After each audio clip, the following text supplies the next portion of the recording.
Hi, and welcome to another episode of Hot Takes with me, the Silver Fox.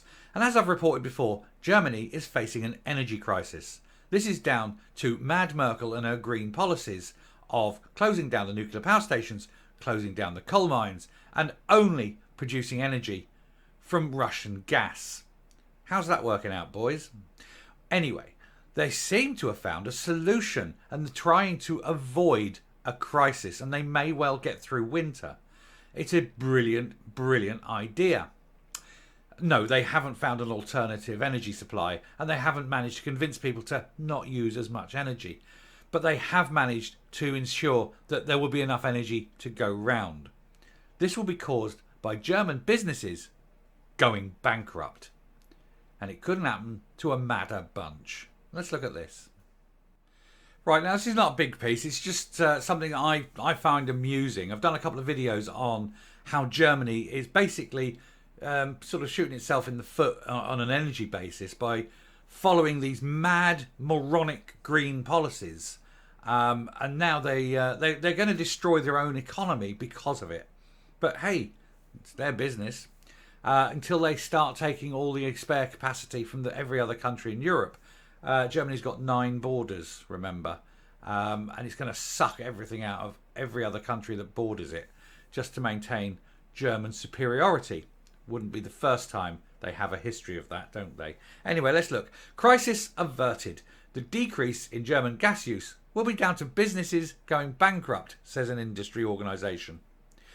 Any serious reduction in the use of gas by businesses in Germany will be down to companies downsizing or closing, and not from attempts to save energy, the head of one industry organisation said.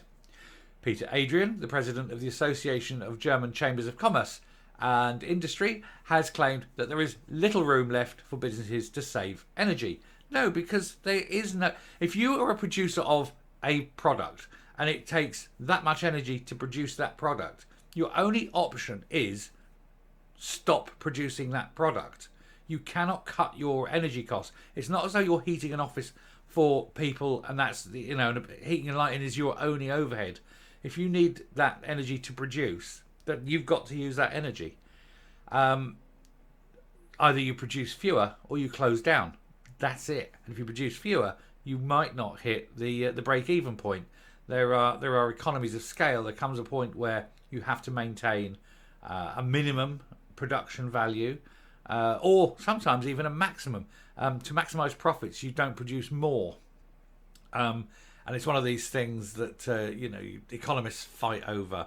All sort of level of supply and demand graphs and things. But there are the peak point where you need to produce, between this amount and this amount to maintain your profits. Now, if you're having to cut production because of energy costs and you fall below the profitability line, then you are heading straight to bankruptcy. And there's no two ways about it. And that's the whole of the German economy is going down this line because of Mad Merkel and the green morons that have infiltrated German politics. It's been claimed that Germany needs to cut gas consumption by 20% to avoid massive shortages that risk destabilising the country. It's already happening. Some experts even suggesting that only a saving of 30% will be enough to get the country through the ongoing energy crisis. And it's going to be a cold winter, boys. It's going to be a long, cold winter. However, according to the survey results published in the DIHK, the vast majority of businesses in Germany will not be able to achieve even a fraction of such a reduction, with 60% of companies saying they'll only be able to cut their gas usage by 2% at most, i.e. letting the offices go cold, because you still need, as I say, that energy for production. The result corresponds to the feedback we've received from companies for months, President Adrian commented on the data. The companies struggle to survive in the face of skyrocketing energy prices, rising mainly because of Germany's green policies and not just because of Putin's mad war. As a result, the senior official said that any attempt by the government to encourage businesses to drop usage any further without also providing ways of quickly recouping the loss would end in failure, with any further reductions in the centre to end up being down to companies downsizing or dropping out of the market entirely.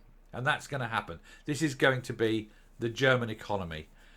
Further goals to reduce gas consumption in ongoing production operations are simply unrealistic. The decline in gas consumption in the economy is now more and more often the result of plant closures or production restrictions. We must therefore look for other ways to mobilise additional gas or save gas, for example, in electricity generation. Damn it, if only Germany had vast fields of coal that it could use to build coal-fired power stations. If you know, and that's the trouble with Germany, it hasn't got any coal. Oh wait, no, wait. It's got shitloads of coal, hasn't it?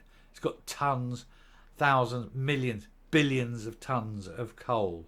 But it's also got, and where it's got too much probably, is green politicians, the Greens. That's what it's got. Environmentalists. Put them all up against the wall.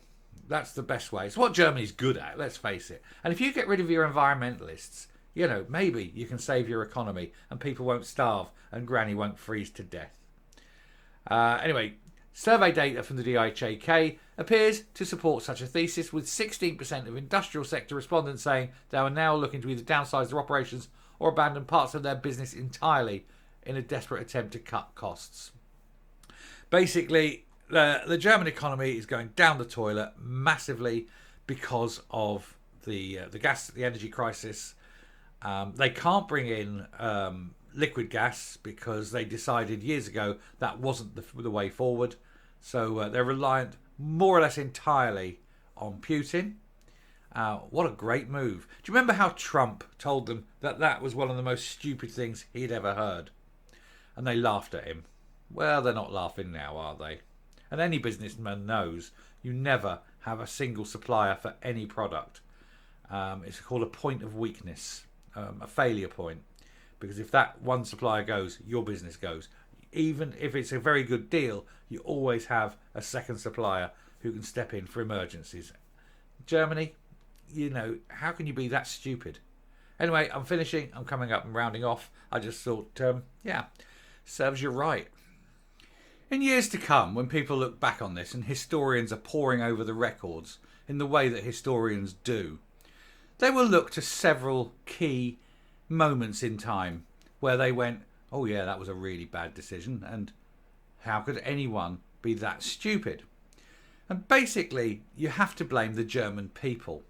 They've been warned, they've been told, they keep voting in the same people. They think they're doing the right thing. But when they are freezing and their businesses are collapsing and their economy's in the toilet and they have got no future, their children's future has been mortgaged to this mad green policy. Don't get me wrong, I agree. You know, respect for the planet, look after the planet. Let's get alternative sources of energy in place. But let's, get them in place before you start cutting the old technology. You don't leave a job before you've got a place to, a new job to go to. Well, you can, but you're pretty damn stupid. And that's what the Greens are. They're pushing for this, close down the coal, close down this, close down that. Only rely on gas, which is just as bad. But we've got no alternative. They've not thought this through. Fine. Cover the entirety of Germany in solar panels so that on the few days it's sunny, you can at least have some energy.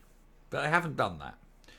And they could cover their entire country in windmills, and that still wouldn't help because the cost of building them is more than the amount of energy they produce. And nobody's found a way yet of disposing of them. It is pretty bad. But that's the madness that's taken over the Germans. It should be a salient lesson to all other economies. Whatever you do, don't do what the Germans do. Although I think historically, that's actually a good piece of advice. Just look at Germany for the last, couple of hundred years. And virtually every time the Germans have done something, it's always been good to do the complete opposite. So, let's make sure that we don't follow the Germans down this line. Anyway, good luck to them. The average German, I know the Germans, I like the Germans. The average German doesn't deserve this. But I will say the average German is the one that's voting these tossers into positions of power. So you get what you deserve, really. Anyway, done here. I'm coming up. Thanks very much. If you like what you're seeing here on the channel, Please hit the subscribe button if you haven't already. Ring the bell for notifications of future output. Leave a like, leave a comment, please share the video. And until next time, stay safe, stay well, don't do what the Germans do, and goodbye.